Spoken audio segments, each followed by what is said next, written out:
ఇక ఏపీలో red book రాజ్యాంగం నడుస్తోందని మాజీ మంత్రి విడుదల రజని అంటున్నారు. ఇందులో భాగంగా తననే టార్గెట్ చేశారని ఆరోపించారు. తన మీద ఏసీబీ కేసు పెట్టారని, ఫిర్యాదు చేసిన వారు ఎవరో కూడా తనకు తెలియదని చెప్పుకొచ్చారు. కేసు వెనుక టీడీపీ నేత హస్తం ఉందని, ఎంపీ కృష్ణదేవరాయల డైరెక్షన్లోనే ఈ కేసు పెట్టారని విడుదల రజని ఆరోపిస్తున్నారు. రెడ్ బుక్ రాజ్యాంగం ఈ రాష్ట్రంలో నడుస్తుంది. రెడ్ బుక్ రాజ్యం వెళ్తుంది. ఈ రెడ్ బుక్ రాజ్యంలో భాగంగా విడుదల రజనీని టార్గెట్ చేస్తుంది. ఈ 10 నెలల కాలంలో మనం చూస్తున్నట్టయితే వరుసగా ఏదో ఒక హ్యూమిలియేషన్, ఏదో ఒక పుట్టుడు కేసులు, పెట్టుడు కేసులు నా మీద ఏసీబీ కేసు కట్టారు. ఏంటి ఈ ఏసీబీ కేసు? అసలు ఈ కేసు గురించి మనం మాట్లాడితే, ఈ కేసుకి సంబంధించి ఎవరైతే కంప్లైంట్ ఇచ్చారో ఈ కంప్లైంట్ ఇచ్చిన వాళ్ళని నేను ఏ రోజు చూడలేదు.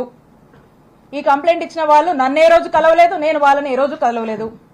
ఈ కంప్లైంట్ ఇచ్చిన వాళ్ళతో నేనెప్పుడు మాట్లాడలేదు. ఈ కంప్లైంట్ ఇచ్చిన వాళ్ళకి నాకు అసలుకి నో గివ్ అండ్ టేక్, ఏ మాత్రం కూడా వీళ్ళతో నాకు సంబంధం లేదు. వీళ్ళు అల్లినటువంటి కట్టు కథకు నాకు ఎటువంటి సంబంధం లేదు.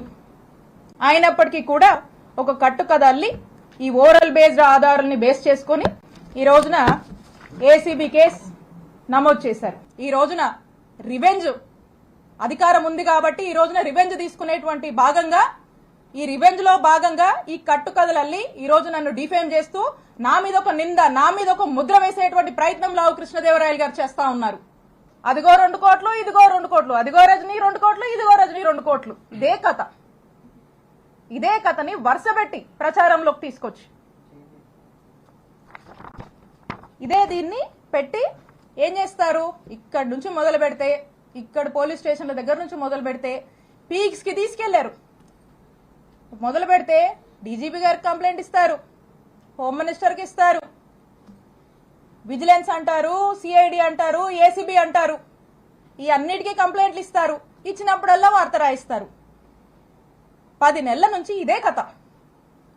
ఆఖరికి దీన్ని ఏ లెవెల్కి, దీంట్లో మళ్ళీ ఎలివేషన్ కూడా. ఈ కథనే ఓ కట్టు కదా, ఈ కథలో మళ్ళీ ఎలివేషన్స్ కూడా. 17A కోసం గవర్నర్ కి ఏదో పర్మిషన్ పెట్టానని వాళ్లే మళ్ళీ పేపర్లో రాయిస్తారు. ఒకసారి ఆలోచించండి. ఆ ఇద్దరు, ఆ ఒక్కరు, నువ్వు ముసుగులో ఉన్న ఏ ఒక్కరు కూడా నిన్ను కాపాడలేరు అని నేను క్లియర్ గా చెప్తున్నా. నిన్ను కాపాడలేరు, అది నీ భ్రమే. కాబట్టి ఇప్పటికైనా మీరు చేస్తున్న పాపాలన్నీ అందరికీ తెలుసు. ఈరోజు ప్రజలు కూడా చూస్తున్నారు, అందరూ గమనిస్తున్నారు. ఇవన్నీ విత్ ఎవిడెన్సే నేను మాట్లాడా. మీరు మళ్ళీ ఇంకో కట్టు కథ పెట్టుకుని ఇంకొంచెం బ్యాచ్ని మళ్ళీ పెట్టి మళ్ళీ కొంతమంది ఆర్టిస్టులు దింపి అదిగో ఇదిగో అని మాట్లాడించవచ్చు. కాదు, నేను చెప్తా ఉన్నా, పోసాని గారు అప్పుడెప్పుడో మాట్లాడారని చెప్పి తర్వాత ఇన్ని సంవత్సరాలకు తెచ్చి చుట్టూ తిప్పారు కదా, ఇబ్బందులు పెడుతున్నారు కదా. అదే రాజ్యాంగం మాకు కూడా వర్తిస్తుంది కదా.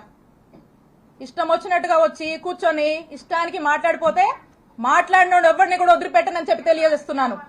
కాబట్టి ఇప్పటికైనా మీరు చాలా ఎక్కువ చేశారు. ఇప్పటికైనా ఒళ్ళు దగ్గర పెట్టుకొని మీ పద్ధతిగా మీరుంటే మేము కూడా పద్ధతిగా ఉంటాము, మేము కూడా గౌరవిస్తాము.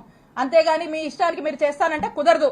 ఒక్కటే తెలియజేస్తున్నా, మాకు టైం వచ్చినప్పుడు చిలకలూరుపేట నుంచి వడ్లమూడి విజ్ఞాన యూనివర్సిటీకి ఎంత దూరం ఉందో, వడ్లమూడి విజ్ఞాన యూనివర్సిటీ నుంచి చిలూరుపేటకు కూడా అంతే దూరం ఉంటుందని గుర్తు చేస్తా ఉన్నా. కాబట్టి ఏది మీరు ఎన్ని ఇల్లీగల్ కేసులు పెట్టినా, ఎన్ని ఇల్లీగల్ గా మీరు కట్టు కథలు వెళ్ళినా, మీరు ఏం చేసినా కూడా మాకు ఇన్స్టిట్యూషన్స్ మీద నమ్మకం ఉంది. మేము లీగల్ గా ఫేస్ చేస్తాము.